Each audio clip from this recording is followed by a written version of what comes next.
Doctor Mohan Varghese, വിവാദങ്ങൾ ഒരു വശത്ത് മുഖ്യമന്ത്രി ആസ്വദിക്കുന്നുവെന്ന് പറയുന്നു, മറുവശത്ത് കോൺഗ്രസിനുള്ളിൽ പല വിഷയങ്ങളിലും അതൃപ്തി പുകയുന്നു. ഇപ്പോൾ പോഷക സംഘടനകൾ പല വിഷയങ്ങളിലും പരസ്യമായി നിലപാട് വ്യക്തമാക്കി രംഗത്ത് വരുന്നു. വാർത്താ സമ്മേളനത്തിൽ മുഖ്യമന്ത്രി മറുപടി പറയുമ്പോൾ ഇതൊക്കെ പോഷക സംഘടനകളെ ബോധ്യപ്പെടുത്തി മുന്നോട്ട് പോകണമെന്ന തരത്തിൽ ചോദ്യങ്ങൾ വരുന്നു, അതിനുള്ള മറുപടികൾ വരുന്നു.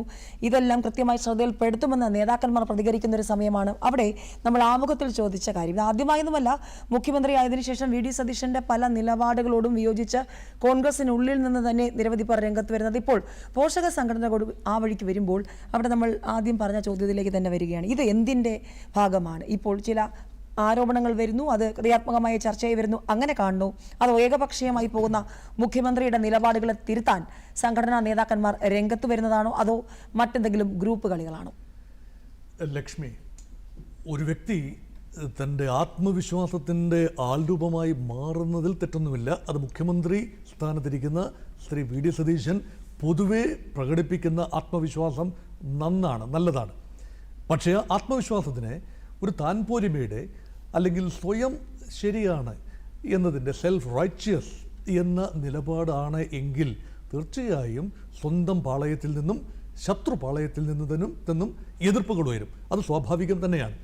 അതാണ് ഇവിടെ വന്നിരിക്കുന്നത്. അഭിഭാഷകനായ അഡ്വക്കേറ്റ് വി ഡി സതീശൻ അല്ലേ, മറ്റെന്ത് പറഞ്ഞാലും മുഖ്യമന്ത്രിയാണ്, അതിനു മുമ്പ് തന്നെ അദ്ദേഹം അഭിഭാഷകനായിരുന്നു. അപ്പോൾ അഭിഭാഷകരിൽ ആരെ നിയമിക്കണം? സ്റ്റേറ്റ് പ്ലീഡർ സ്ഥാനത്തേക്ക് അല്ലെങ്കിൽ ഗവൺമെൻറ്റിൻ്റെ പ്ലീഡർ തസ്തികകളിലേക്ക് ഒഴിവുകൾ വരുമ്പോൾ അവിടെ ആരെ നിയമിക്കണം എന്നത് മുഖ്യമന്ത്രിയുടെ നിയമവകുപ്പിൻ്റെ കൂടി ചുമതലയുള്ള മുഖ്യമന്ത്രിയുടെ പ്രൊറോഗറ്റീവാണ് എന്ന് വേണമെങ്കിൽ പറയാം. പക്ഷേ അതിന് ഈ പോഷക ലോയേഴ്സ് കോൺഗ്രസ് എന്ന പോഷക സംഘടന അല്ലെങ്കിൽ മറ്റ് പോഷക സംഘടനകൾ, കോൺഗ്രസ് പാർട്ടി അവിടെ നിന്നെല്ലാം ഇൻപുട്ടുകൾ എടുക്കേണ്ടതുണ്ട്, അഭിപ്രായം സ്വീകരിക്കേണ്ടതുണ്ട്.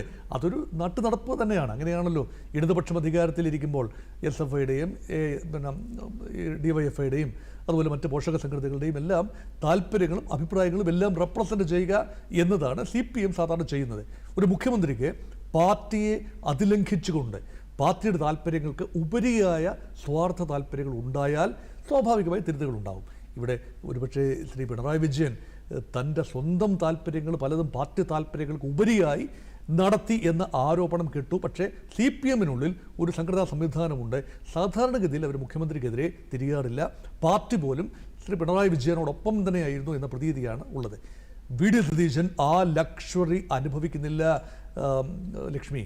ഇവിടെ വി ഡി സതീശൻ മുഖ്യമന്ത്രി ആയത് സ്വന്തം പാർട്ടിയുടെ നിയമസഭാ കക്ഷിയിൽ ഭൂരിപക്ഷമുള്ളത് കൊണ്ടല്ല.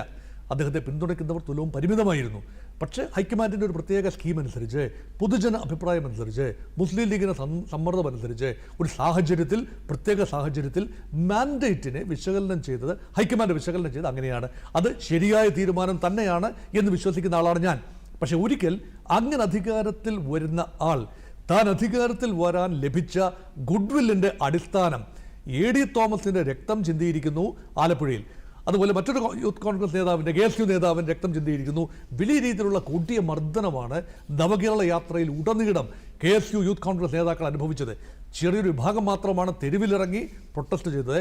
ആ വിഭാഗത്തെ തിരഞ്ഞു പിടിച്ച് മുഖ്യമന്ത്രിയുടെ ഗൺമാൻ ഉൾപ്പെടെയുള്ളവർ തല്ലിച്ചതച്ചു. അതിനെ രക്ഷാപ്രവർത്തനം എന്ന രൂപത്തിൽ പോലും മുഖ്യമന്ത്രി അവതരിപ്പിക്കുമ്പോൾ അതിനെല്ലാം കണക്ക് തീർക്കുന്നത് ഒരു പക്ഷേ നെഗറ്റീവായിരിക്കാം. പക്ഷേ ആ ആളുകൾ അവർ തന്നെ കണ്ണായ സ്ഥാനങ്ങളിൽ അല്ലെ അവരോടൊപ്പം ചേർന്ന് നിന്നവർ, കഴിഞ്ഞ ഭരണത്തിൻ്റെ സുഖ ശീതളിമ അനുഭവിച്ചവർ വീണ്ടും UDF ഭരണകാലത്തും കണ്ണായ തസ്തികകളിൽ വരുന്നു എന്ന് പറയുമ്പോൾ സ്വാഭാവികമായി പല പുരികങ്ങളും ചുളിയും അല്പം ഉറക്കെ തന്നെ ആത്മകഥം വെളിയിൽ വരും. അങ്ങനെയാണ് KSU നേതാക്കളുടെ ഭാഗത്തു നിന്ന്.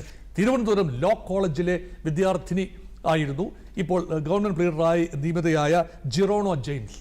അപ്പോൾ ജിയോണോ ജെയിംസിൻ്റെ നിയമനം അവിടെ തന്നെ വലിയ മുറുമുറുപ്പുകളുണ്ടായി. തിരുവനന്തപുരത്തെ ലോ കോളേജിൽ അതിൻ്റെ മുൻ നേതൃത്വം വ്യക്തമായി പറഞ്ഞു, ഈ വ്യക്തിക്ക് ഒരു SFI പാരമ്പര്യമായിരുന്നു പഠനകാലത്തുണ്ടായിരുന്നത്. മുഖ്യമന്ത്രി വി ഡി സതീശൻ പറയുന്നത് ഇപ്പോൾ ഈ ഇൻട്രോയിൽ കേട്ടതാണല്ലോ, നമ്മളെല്ലാം കേട്ടതാണല്ലോ. അദ്ദേഹം പറയുന്നത് ലോയേഴ്സ് കോൺഗ്രസിൻ്റെ പോഷക സംഘടനയായ ലോയേഴ്സ് കോൺഗ്രസ് നൽകിയ ലിസ്റ്റിൽ ആ പേരുണ്ടായിരുന്നു. അംഗങ്ങളുടെ ഇടയിൽ നിന്നാണ് ലോയേഴ്സ് കോൺഗ്രസ് ഈ നിയമനങ്ങൾക്കുള്ള ലിസ്റ്റ് തയ്യാറാക്കി മുഖ്യമന്ത്രിക്ക് സമർപ്പിച്ചു. ഇപ്പോൾ മുഖ്യമന്ത്രി പറയുന്നതിനെ നമുക്ക് രണ്ട് ആംഗിളിൽ കാണണം. ഒന്ന്, ഇത് മുഖ്യമന്ത്രിയുടെ പ്രൊറോഗറ്റീവാണ്. ഭരണകൂടത്തിൻ്റെ പ്രോഗറ്റീവാണ്.